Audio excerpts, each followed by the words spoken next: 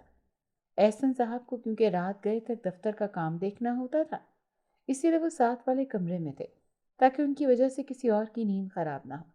جب حسنات کو پیاس محسوس ہوئی تو وہ اٹھ کر پانی پینے لگا اور اسی دوران وہ گیلری میں گیا۔ اسے وہاں پر کچھ سرگوشی سی محسوس ہوئی۔ وہ دبے پاؤں چلتا ہوا واپس آیا اور اس نے ماں اور باپ دونوں کو کہا کہ مجھے چھت پر کسی کے قدموں کی چلنے کی آواز آ رہی ہے۔ اس کے بعد احسن صاحب نے اپنا پسٹل نکالا اور سب کے سب چھت کے اوپر دبے قدموں سے جانے لگے۔ شدید قسم کا اندھیرا چھت پر چھایا ہوا تھا۔ احسن صاحب نے آگے بڑھ کر لائٹ آن کی تو انہوں نے دیکھا کہ ان کی ملازمہ جو ہمیشہ سے سر پر دوپٹہ اچھی طرح سے اوڑھ کر رکھتی تھی، ننگے سر بال بکھرائے چھت پر آلتی پالتی مارے بیٹھی تھی۔ اس کا چہرہ دوسری طرف تھا اور کمر ان کی طرف۔ وہ کچھ اس طرح سے آگے پیچھے ہل رہی تھی جیسے کچھ پڑھ رہی ہو۔ ملازمہ کو دیکھ کر احسن صاحب کا تنا ہوا ریوالور نیچے کو جھک گیا۔ زبیدہ، ذکیہ بیگم نے اسے آواز دی تو اس کا ہلنا یکدم بند ہو گیا اور دوسرے ہی لمحے وہ اٹھ کھڑی ہوئی لیکن اس کی کمر بدستور ان کی طرف تھی۔ زبیدہ، کیا بات ہے؟ تم کیا کر رہی ہو اس وقت چھت پر؟ ذکیہ بیگم نے 2 قدم اور آگے بڑھتے ہوئے کہا تو زبیدہ نے ان کی طرف اپنے چہرے کا رخ پھیر لیا۔ جیسے ہی ان کی نظر زبیدہ کے چہرے پر پڑی تو ذکیہ بیگم اور حسنات کے منہ سے بے اختیار چیخ نکل گئی۔ زبیدہ کے چہرے پر زخموں کے لمبے لمبے نشان تھے، آنکھیں سفید رنگ کی تھیں۔ احسن صاحب بھی منہ پھاڑے اس کی طرف دیکھ رہے تھے۔ بہت برا کیا اس نے تمہیں میرے خلاف مشورہ دے کر، اس نے مرنا ہی ہے، لیکن اگر اس نے میرا کہا نہ مانا تو اس کا انجام اس سے بھی بھیانک ہوگا۔ زبیدہ نے حسنات کی طرف انگلی کا اشارہ کر کے کہا اور پھر قہقہہ لگاتی ہوئی دوڑ کر چھت پر سے چھلانگ لگا دی۔ وہ جیسے ہی نیچے گری اس کا سر اسٹیل کی گرل سے ٹکرا کر 2 ٹکڑے ہو گیا۔ حسنات خوف کے مارے کمرے کی طرف بھاگا۔ ذکیہ بیگم بھی اسے پکارتی رہی، اس کے پیچھے دوڑی، اور احسن صاحب حیرت سے زبیدہ کی لاش کو یوں دیکھ رہے تھے جیسے کوئی بھیانک خواب دیکھ رہے ہوں۔ پولیس آئی اور اپنی کسی کاغذی کارروائی کر کے چلی گئی۔ زبیدہ کا اس بھری دنیا میں کوئی بھی نہیں تھا۔ نہ جانے اس نے کیوں خودکشی کی۔ پولیس نے اس کو خودکشی کا مقدمہ بنا کر کیس ختم کر دیا۔ ان کے نزدیک یہ خودکشی سے زیادہ اور کوئی نہیں تھا۔ اور اگلے ہی دن روشن بابا ایک بار پھر احسن صاحب کے گھر میں موجود تھے۔ وہ آنکھیں بند کر کے اپنی موٹی ناک سے کچھ سونگھنے کی کوشش کر رہے تھے۔ احسن صاحب اور ان کی فیملی اسے پریشانی کے عالم میں دیکھ رہے تھے۔ اچانک اس نے اپنی آنکھیں کھولی۔ یہ سب وہ اس لڑکے کو حاصل کرنے کے لیے کر رہا ہے، اس کے علاوہ اور اس کا کوئی مقصد نہیں۔ اس نے حسنات کی طرف اشارہ کر کے کہا تو ذکیہ بیگم نے بے اختیار حسنات کو اپنی باہوں میں لے لیا۔ کون ہے وہ؟ کون ہے جو یہ سب کر رہا ہے؟ احسن صاحب نے پریشان ہو کر کہا۔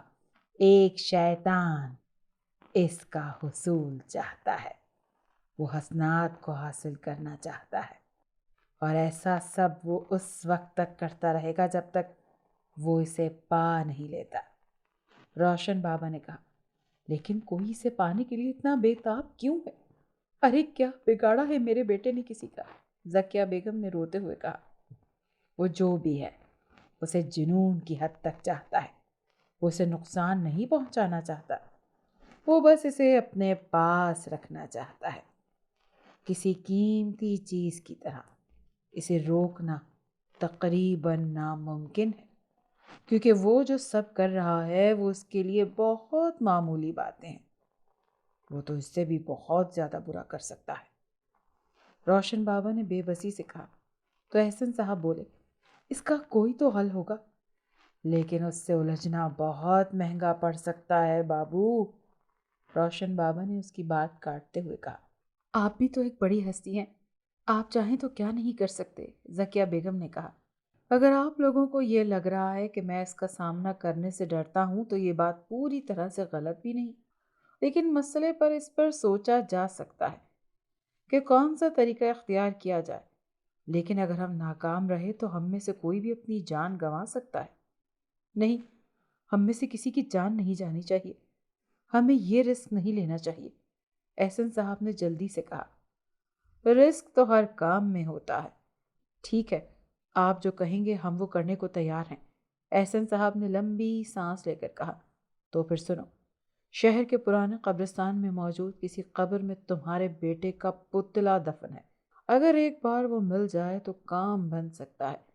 روشن بابا نے پرفکر انداز میں کہا، لیکن وہ قبرستان بہت بڑا نہیں تو چھوٹا قبرستان بھی نہیں ہے، وہاں اتنی آسانی سے پتلا کہاں سے ملے گا؟ اور پھر کیا خبر وہ کہاں دفن ہوگا؟ احسن صاحب نے جھنجھلا کر کہا، تمہارا کیا خیال ہے بابو؟ جو کالی رات میں قاصد ہمیں یہ بتانے آیا ہے کہ پتلا کس قبرستان میں دفن ہے، کیا وہ پتلا ڈھونڈنے میں ہماری مدد نہیں کرے گا؟ روشن بابا نے خوفناک انداز میں مسکرا کر کہا تو وہ سب بے اختیار سر ہلانے لگے۔ اب وہ چاروں سورج کے ڈھلتے ہی پرانے قبرستان پہنچ گئے۔ شکستہ حال قبریں چاروں طرف پھیلی ہوئی تھیں۔ اس قبرستان کے ایک کونے میں ایک کچی اینٹوں کی کوٹری بنی ہوئی تھی جس میں ایک بوڑھا گورکن رہتا تھا۔ جسے دنیا میں صرف ایک ہی چیز عزیز تھی، جس کی وجہ سے وہ اس کی کوٹری پر ہر وقت چرس زدہ دھوئیں سے بھری رہتی تھی۔ احسن صاحب نے اسے اچھی خاصی رقم دی تھی، جس کی چرس لے کر اب وہ مدہوش ہو چکا تھا۔ وہ چاروں قبرستان کے احاطے میں داخل ہو چکے تھے۔ روشن بابا نے احسن صاحب اور زکیہ بیگم کو ٹوٹے دروازے کے پاس ہی رکنے کا اشارہ کیا اور خود حسنات کو لے کر آگے بڑھ گیا۔ حسنات سہمے ہوئے انداز میں چاروں طرف دیکھ رہا تھا۔ روشن بابا اس کا ہاتھ پکڑے آگے بڑھتا جا رہا تھا اور ساتھ ساتھ آنکھیں بند کر کے کچھ پڑھنے میں مصروف تھا۔ پھر ایک جگہ رک کر اس نے حسنات کو بیٹھنے کا اشارہ کیا اور حسنات اس کے اشارے پر زمین پر آلتی پالتی مار کر بیٹھ گیا۔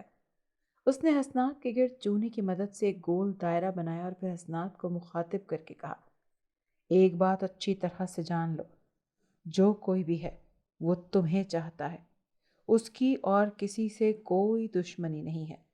اسی لیے جب تک تم حصار میں رہو گے اس وقت تک ہم سب لوگوں کی جانیں محفوظ رہیں گی، اور جب تک میں خود تمہیں باہر آنے کا نہ بولوں تم باہر نہیں آؤ گے، چاہے کچھ بھی ہو جائے۔ وہ جتنا بھی طاقتور ہو اس حصار کو عبور نہیں کر سکتا۔ یہ کہہ کر روشن بابا نے کدال اٹھائی اور حسنات کے 8 فٹ 9 فٹ کے فاصلے پر موجود قبر پر جیسے ہی کدال ماری، یکدم پورے قبرستان کے درختوں سے پرندوں کے چیخنے کی آوازیں آنے لگی، تیز ہوائیں چلنے لگی اور پھر قبرستان میں صرف کدال کے چلنے کی آواز گونجنے لگی۔ حسنات حیرت سے منہ کھولے یہ سب کچھ دیکھ رہا تھا۔ انہوں نے جھک کر گھڑے سے کچھ نکالا تو حسنات نے دیکھا کہ روشن بابا کے ہاتھوں میں کالے کپڑے میں لپٹی کوئی چیز تھی۔ جب اس نے کپڑا ہٹایا تو وہ ایک کپڑے کا بنا 1 فٹ لمبا پتلا تھا۔ حسنات آنکھیں پھاڑ پھاڑ کر اسے دیکھنے میں مصروف تھا۔ روشن بابا نے ایک زوردار تھپڑ اس پتلے کے منہ پر مارا اور کہا، مکر مت، اٹھ اور بتا تجھے کس نے یہ گندا کام سونپ دیا؟ لیکن پتلا ویسے کا ویسا ہی رہا۔ روشن بابا نے ایک اور تھپڑ پتلے کے منہ پر مارا اور چیخ کر کہا، اب بھی نہ بولا تو جلا کر راکھ کر دوں گا۔ حسنات کو لگا جیسے وہ پاگل ہو گیا ہے۔ بھلا بے جان پتلا بھی کبھی بول سکتا ہے؟ لیکن دفتن پتلے میں حرکت پیدا ہوئی اور اس نے کہا، جاؤ بھاگ جاؤ، اس سے مت ٹکراؤ، اس نے تم جیسے ہزاروں کو جلا کر راکھ کر دیا ہے۔ یہ لڑکا اسے پسند آ گیا ہے، وہ اپنی پسند اپنے پاس رکھنے کا عادی ہے۔ پھر ٹھیک ہے، میں بھی دیکھوں گا کہ تم اور وہ کتنے پانی میں ہو۔ روشن بابا نے اسے آدھا زمین میں گاڑ کر اس کے سامنے آلتی پالتی مار کر بیٹھ گیا اور زور زور سے منتر پڑھنے لگا۔ حسنات خوف کے مارے یہ ساری کارروائی دیکھنے میں مصروف تھا۔ کچھ ہی دیر کے بعد پتلے نے تڑپنا شروع کر دیا۔ روشن بابا اور زور سے منتر پڑھنے لگا۔ کافی دیر تک تڑپنے کے بعد پتلے نے آخرکار چیخنا چلانا شروع کر دیا۔ اس کی کربناک چیخوں نے حسنات کے رونگٹے کھڑے کر دیے۔ اب بول، کیا خیال ہے تیرا؟ روشن بابا نے غرا کر کہا۔ سمارا، سمارا نام ہے میری مالکن کا، پتلے نے خوفناک انداز میں سسکتے ہوئے کہا۔ ٹھیک ہے، میں تمہیں اس کے پاس واپس لوٹا رہا ہوں، اور جو تو نے اس لڑکے کے ساتھ کیا ہے وہی اس کے ساتھ کرنا۔ یہ کہہ کر روشن بابا نے اس پر پھونک مار دی تو پتلے کے منہ سے غراہٹ نکلی اور ساتھ ہی ایک دم وہ فضا میں بلند ہوا تو حسنات کی سٹی گم ہو گئی، اس کے اعصاب شل ہو گئے۔ اس نے جیسے ہی پتلے کو غائب ہوتے دیکھا تو فوراً اٹھ کھڑا ہوا۔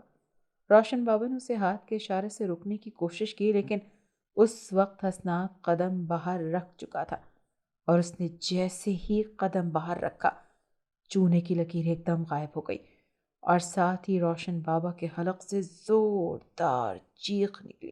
حسنات نے دیکھا ایک لمبا خنجر روشن بابا کے پیٹ سے باہر آ گیا تھا۔ کسی نے ان کی پشت پر خنجر سے وار کیا تھا۔ روشن بابا جیسے زمین پر گرے تو حسنات نے دیکھا وہی پتلا منہ میں انگلی دبائے ہنس رہا تھا۔ حسنات نے نیچے گرے روشن بابا کی طرف دیکھا، وہ اپنی آخری سانسیں لے رہے تھے اور ہاتھ سے اشارہ کر رہے تھے کہ جیسے کہہ رہے ہوں کہ بھاگ جاؤ یہاں سے۔ حسنات کو جیسے ہوش آ گیا اور وہ فوراً گھر کی طرف بھاگا، لیکن جلدی میں وہ راستہ بھول گیا، اسی لیے اسے اب قبروں کے اوپر سے پھلانگنا پڑ رہا تھا۔ اسے اپنے پیچھے پتلے کے ہنسنے کی آوازیں سنائی دے رہی تھی۔ سامنے ہی گیٹ تھا۔ اس نے بھاگتے ہوئے احسن صاحب اور سکیہ بیگم کی طرف اشارہ کیا اور کہا بھاگے یہاں سے، اس نے روشن بابا کو مار دیا ہے۔ ہانپتے ہوئے حسنات کی حالت غیر ہو رہی تھی۔ احسن صاحب نے جلدی سے کار سٹارٹ کی۔ زکیہ بیگم اور حسنات اندر بیٹھے اور انہوں نے ڈرائیونگ سیٹ سنبھال لی۔ آدھے گھنٹے کا سفر تقریباً 15 منٹ میں طے کیا۔ زکیہ بیگم اس دوران مسلسل قرآنی آیات کا ورد کرتی رہی۔ احسن صاحب کی پیشانی پسینے سے تر تھی۔ انہوں نے آتے ہی تمام ملازموں کو ہال میں طلب کیا اور کہا کہ پوری رات سختی سے پہرا دیا جائے گا۔ کوئی 1 منٹ کے لیے بھی اگر سویا تو سمجھو اس کی نوکری گئی۔ ان تینوں میں سے رات کو کسی کو نیند نہ آئی۔ بس ایسے میں لیٹے لیٹے رات گزر گئی۔ ملازم ان کے ارد گرد کھڑے جاگتے رہے۔ ساری رات خاموشی سے گزری۔ صبح احسن صاحب نے فون پر بہت سے رابطے کیے۔ زکیہ بیگم اور حسنات چپ چاپ انہیں رابطہ کرتے دیکھ رہے تھے۔ آخر تک ہار کر انہوں نے کہا، میں نے اپنے دوست SSP حشام کو کہہ دیا ہے وہ یونیورسٹی سے اس لڑکی کا پتہ لے کر اسے فوری گرفتار کر لے۔ بہت تماشا ہو گیا، اب میں اور برداشت نہیں کروں گا۔ تو گرفتار کرنے سے کیا ہوگا؟ زکیہ بیگم نے حیرت سے کہا، حشام بہت ذہین آدمی ہے، وہ کوئی نہ کوئی ایسا ثبوت ڈھونڈے گا جس سے اس لڑکی کا اصل چہرہ دنیا کے سامنے آ جائے گا۔ احسن صاحب نے دانت پیس کر کہا۔ کوئی 1 گھنٹے کے بعد احسن صاحب کے سیل پر کال آئی تو انہوں نے ریسیو کی۔ یہ SSP حشام کی کال تھی۔ احسن صاحب، آئی ایم ویری سوری، اس لڑکی پر اتنی آسانی سے ہاتھ نہیں ڈالا جا سکتا۔ کیا مطلب کہ اس پر ہاتھ نہیں ڈالا جا سکتا؟ کیا آپ قانون کو بھی اتنا لاچار سمجھا جائے گا؟ احسن صاحب نے طنزیہ انداز میں کہا، میں آپ کے غصے کو سمجھ سکتا ہوں۔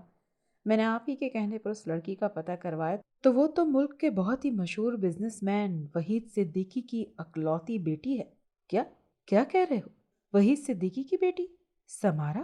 احسن صاحب نے مارے حیرت کے کہا، جی ہاں، یہ بات کنفرم ہے۔ آپ کو تو پتا ہے ان کے تعلقات کتنے وسیع ہیں۔ حشام نے بے بسی سے کہا، ٹھیک ہے، آپ نے جو کیا اس کے لیے شکریہ، احسن صاحب نے کہا اور تھکے انداز میں ریسیور رکھ دیا۔ وہ چہرے سے پریشان لگ رہے تھے۔ کیا بات ہے، آپ بہت پریشان لگ رہے ہیں؟ زکیہ بیگم نے پریشان ہو کر کہا، سمارا کوئی عام لڑکی نہیں ہے، وہ تو وحید صدیقی کی اکلوتی بیٹی ہے جو ہماری فرم کے مالک ہیں۔ احسن صاحب نے مایوسی اور آہستگی سے کہا۔ حسنات نے جیسے ہی یہ بات سنی تو اس کے آسان خطا ہو گئے، کیونکہ اب وہ سمارا کو اچھی طرح سے جان گیا تھا۔ وہ کسی بھی پل ان کے باپ کی نوکری ختم کروا سکتی تھی۔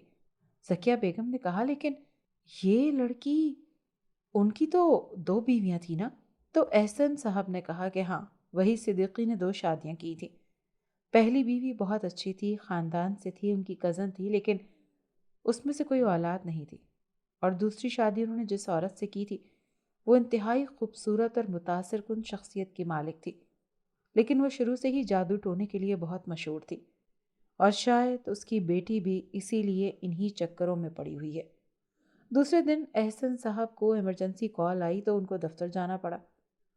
حسنات اور زکیہ بیگم ابھی تک بری طرح سے خوفزدہ تھے، اسی لیے اپنے کمرے سے باہر نہ نکلے۔ شام کے 6 بجے احسن صاحب گھر لوٹے تو ان کے ساتھ کوئی اور بھی تھا، جسے وہ ڈرائنگ روم میں بٹھا کر آتے ہی انہوں نے خوشگوار انداز میں کہا، حسنات، تمہیں تو کوئی ملنے آیا ہے۔ کون ہے بابا؟ حسنات نے بیزاری سے کہا، کیونکہ اس کا دل کسی سے بھی ملنے کو نہیں چاہ رہا تھا۔ دیکھو تو صحیح جا کر، انہوں نے پیار سے کہا تو حسنات نے بکھرے بالوں کو انگلیوں کی مدد سے سمیٹا اور ڈرائنگ روم کی طرف بڑھ گیا۔ جیسے ہی وہ اندر داخل ہوا تو اسے ایک جھٹکا سا لگا۔ سامنے سمارا صوفے پر ٹانگ چڑھائے ایسے بیٹھی تھی جیسے ہی اس کا اپنا گھر ہو، اور حسنات کو گھبرائے ہوئے دیکھ کر اس کے ہونٹوں پر قاتلانہ مسکراہٹ پھیل گئی۔ حسنات نے جیسے ہی واپس جانے کا ارادہ کیا تو سامنے احسن صاحب کو کھڑے پایا۔ سمارا بیٹی کا بہت اصرار تھا تم سے ملنے کے لیے، اسی لیے میرے ساتھ آ گئی۔ تم دونوں باتیں کرو، میں چائے کا کہہ کر آتا ہوں۔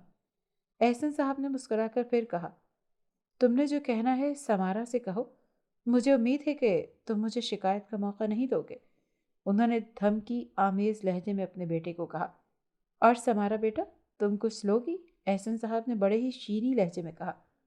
نہیں انکل، کچھ لانے کی ضرورت نہیں ہے، ویسے بھی یہ تو میرا اپنا ہی گھر ہے، اگر کچھ ضرورت ہوگی تو کہہ دوں گی۔ اب مجھے حسنات کے ساتھ صرف تنہائی میں کچھ باتیں کرنی ہیں۔ سمارا نے بڑی ہی ڈھٹائی سے کہا تو احسن صاحب مسکراتے ہوئے دروازہ بند کر کے چلے گئے۔ تم ایسے ہی بت بنے کھڑے رہو گے یا بیٹھو گے بھی؟ تم یہاں کیوں آئی ہو؟ حسنات نے اسپاٹ لہجے میں کہا۔ میرے خیال سے تمہیں یہ بات اچھی طرح معلوم ہے کہ میں یہاں کس لیے آئی ہوں، اور اگر تم یہ پوچھنا چاہتے ہو کہ میں یہاں کیسے آئی ہوں تو تم اپنے ڈیڈی سے پوچھ لو، وہ تمہیں ان سے پوچھ ہی لوں گا، اور جو تم کام کر رہی ہو اس کا نتیجہ تمہیں بھگتنا پڑے گا، حسنات نے سرد لہجے میں کہا۔ اچھا، سمارا کے قہقہے پورے کمرے میں گونج اٹھے۔ تو تمہارا ارادہ ہمیں سزا دینے کا ہے؟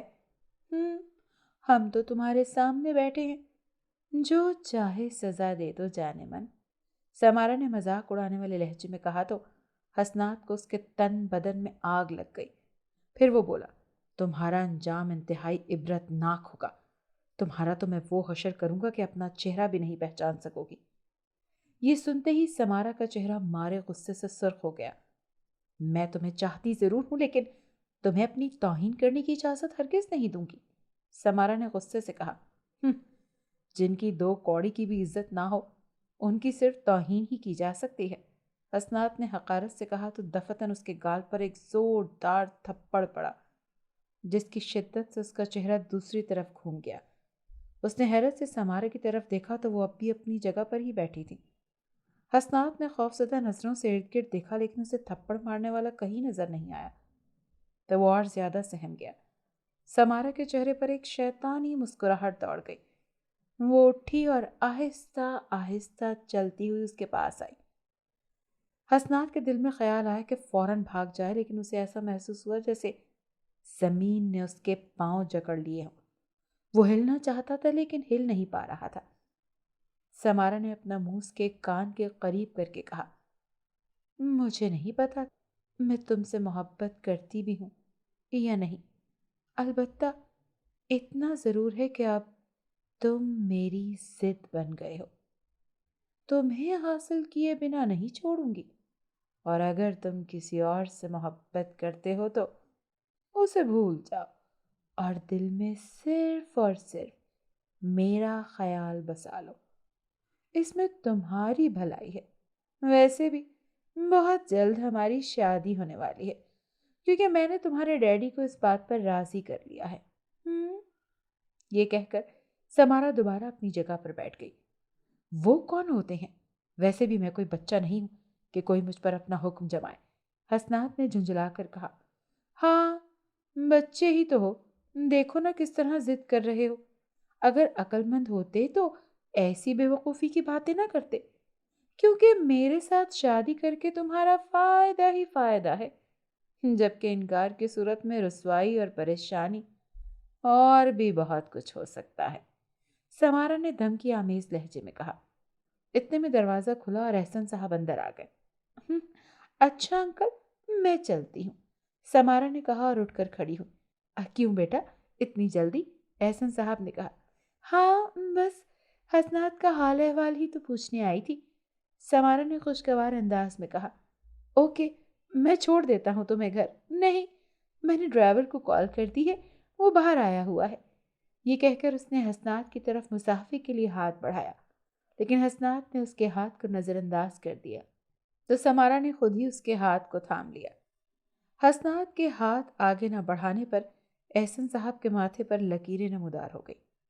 احسن صاحب سمارا کو گیٹ تک چھوڑنے گئے تو حسنات باہر لان میں بیٹھی ذکیہ بیگم کے پاس آیا جو خود حیران تھی کہ احسن صاحب سمارا کو گھر تک لے آئے۔ حسنات نے ان سے کچھ کہنے کا ارادہ کیا ہی تھا کہ احسن صاحب تیز قدموں سے چلتے ہوئے ان کے پاس آئے اور بولے، یہ کیا بدتمیزی ہے؟ کیا گھر آئے مہمان سے ایسا سلوک کرتے ہیں؟ ڈیڈی آپ کو پتا ہے نا کہ اس نے ہمارے ساتھ کیا کیا ہے؟ حسنات نے حیران ہو کر کہا۔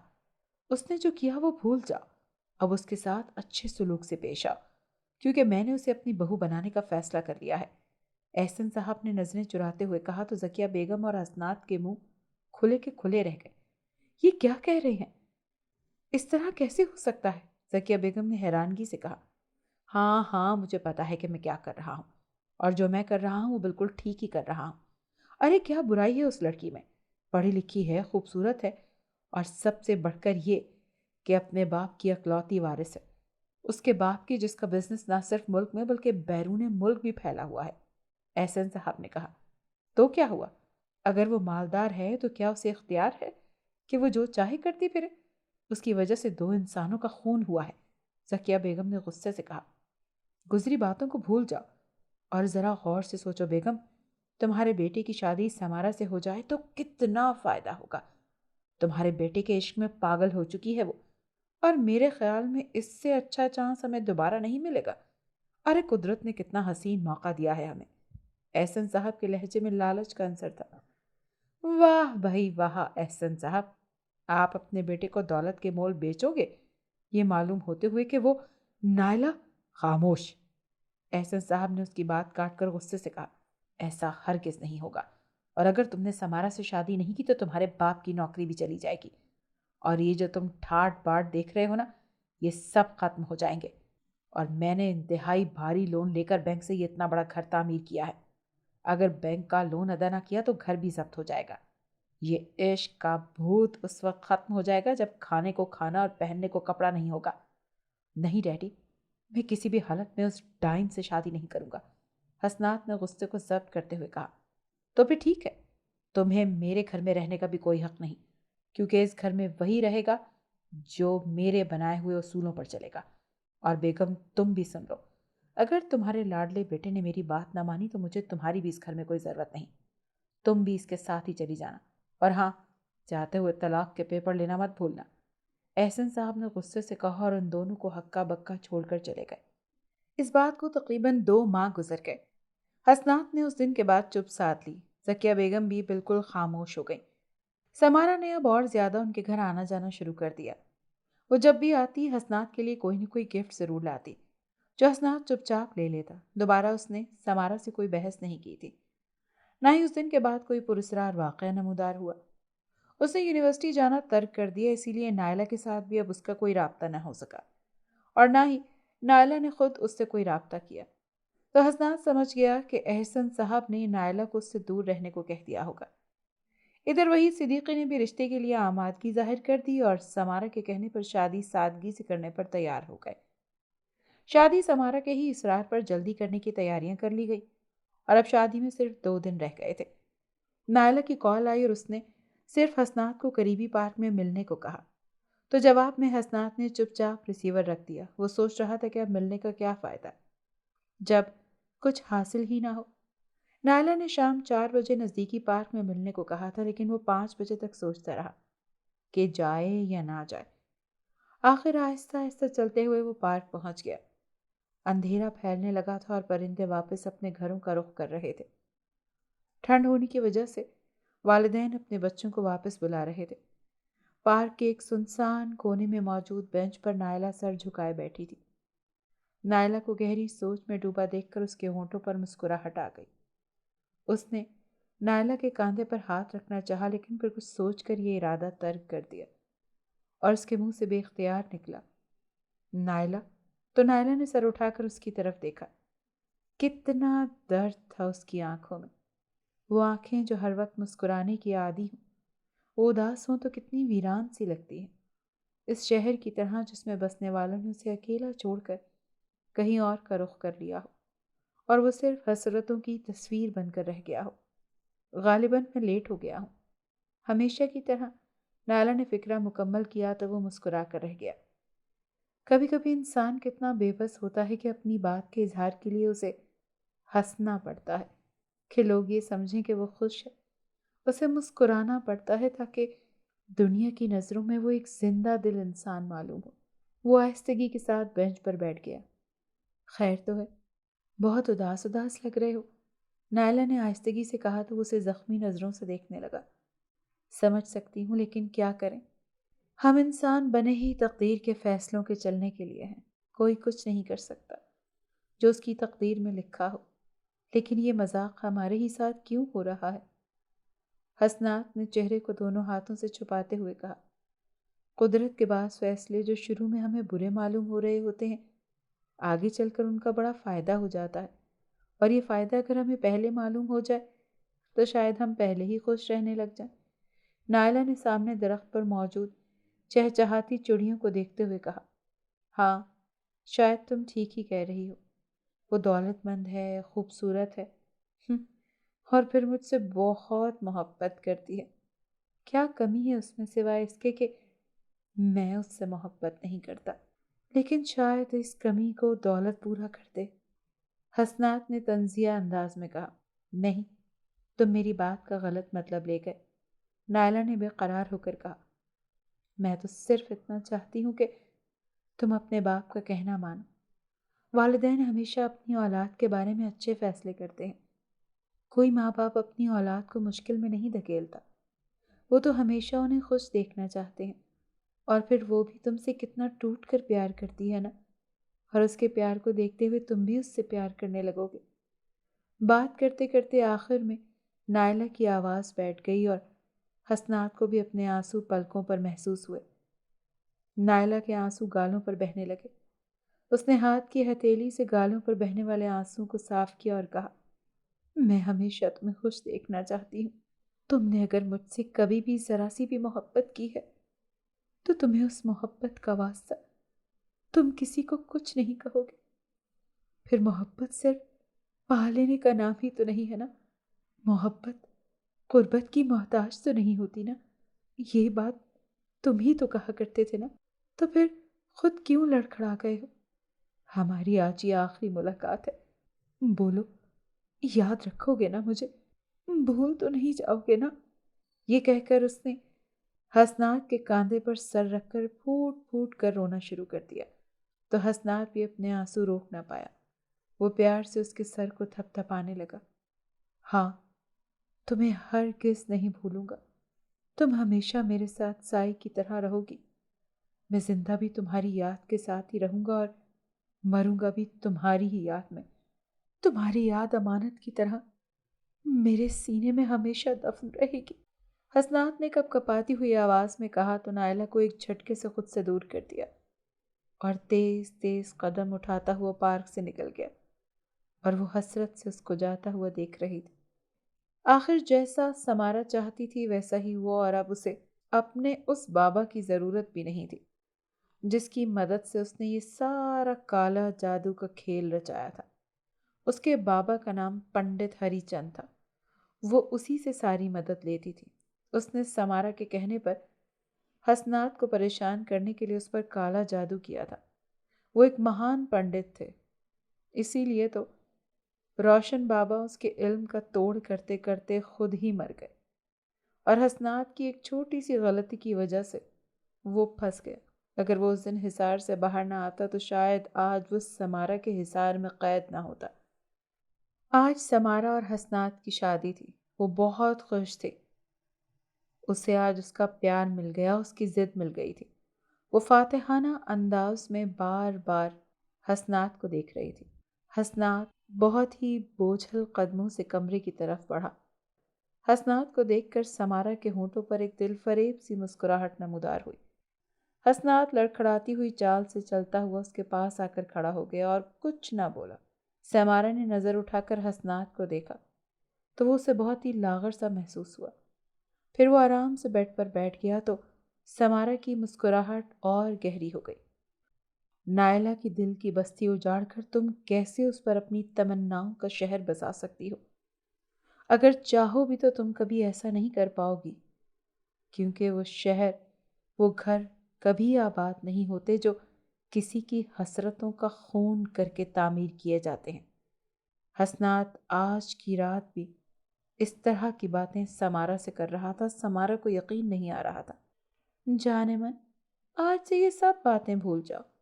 آج سے ہم ایک نئی اور خوشحال زندگی کا آغاز کرنے والے ہیں۔ سمارا نے اس کا ہاتھ اپنے ہاتھ میں تھامتے ہوئے کہا تو حسنات کے ہونٹوں پر ایک زخمی سی مسکراہٹ آ گئی۔ خوشحالی کا تو علم نہیں، لیکن نئی زندگی ضرور شروع کرنے جا رہا ہوں، اور وہ بھی اکیلے، حسنات نے باریک سی آواز میں کہا۔ اس کے ساتھ ہی وہ اپنا توازن قائم نہ رکھ سکا اور بیڈ پر گر گیا۔ سمارا فوراً سے اسے اٹھانے کے لیے آگے بڑھی تو حسنات کے ہاتھ میں کوئی چیز دبی ہوئی تھی۔ سمارا نے زبردستی اس کی مٹھی کھولی تو اس میں زہر کی شیشی تھی۔ سمارا ایک دم اس کے قریب آئی اور چیخنے لگی، تم میرے ساتھ ایسا نہیں کر سکتے، تم ایسا نہیں کر سکتے، تم صرف میرے ہو، میں تم سے بہت پیار کرتی ہوں،